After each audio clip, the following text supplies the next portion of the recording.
DKV ராஜா செய்திகளுக்காக நான் செல்வி மோகன். பண்பாட்டு திருவிழாக்களை அனைவரும் இணைந்து கொண்டாட வேண்டும். மாமதுரை விழாவில் முதல்வர் ஸ்டாலின் பேச்சு.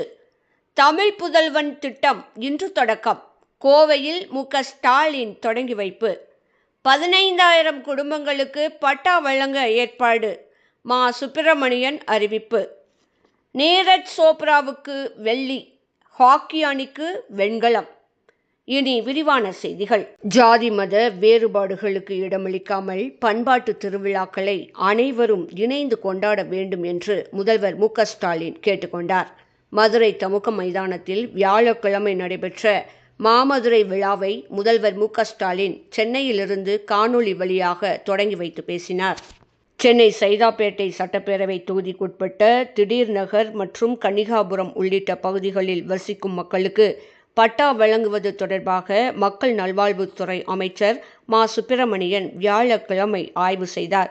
தொடர்ந்து செய்தியாளர்களிடம் பேசிய அவர், பட்டா பிரச்சினைக்கு தீர்வு காண விளையாட்டுத்துறை, வருவாய்த்துறை, வீட்டு வசதி வாரியத்துறை, நகர்ப்புற மேம்பாட்டுத்துறை, இந்து சமய அறநிலையத்துறை மற்றும் சுகாதாரத்துறை அமைச்சர்களின் தலைமையில் குழு அமைக்கப்பட்டது என்றும், இந்த குழு மக்களுக்கு என்ன காரணங்களுக்காக பட்டா வழங்கப்படாமல் உள்ளது என்பது உள்ளிட்ட பல்வேறு பிரச்சினைகள் குறித்தும் விரிவாக ஆலோசனை மேற்கொண்டது என்றும் குறிப்பிட்டு பேசினார்.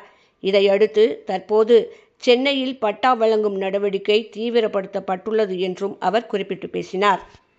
ஜப்பானின் தெற்கு கடலோர பகுதியில் வியாழக்கிழமை சக்தி வாய்ந்த நிலநடுக்கம் ஏற்பட்டது. இந்த நிலநடுக்கத்தை தொடர்ந்து சுனாமி எச்சரிக்கை விடுக்கப்பட்டது.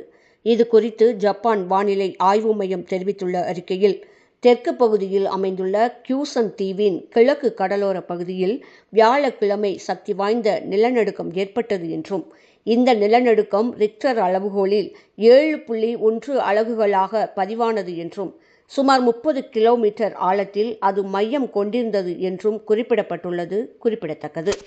பாரிஸ் ஒலிம்பிக் போட்டியின் ஈட்டி எறிதலில் இந்திய வீரர் நீரஜ் சோப்ரா வியாழக்கிழமை வெள்ளிப்பதக்கம் வென்றார்.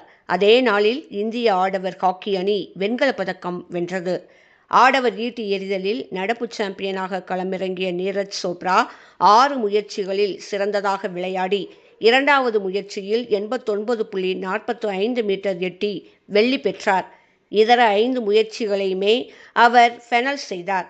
பாகிஸ்தானின் அர்ஷத் நதீம் 92.97 மீட்டர் எறிந்து ஒலிம்பிக் சாதனையுடன் தங்கம் வெல்ல, கனடாவின் ஆண்டர்சன் பீட்டர்ஸ் 88.54 மீட்டருடன் வெண்கலம் பெற்றார்.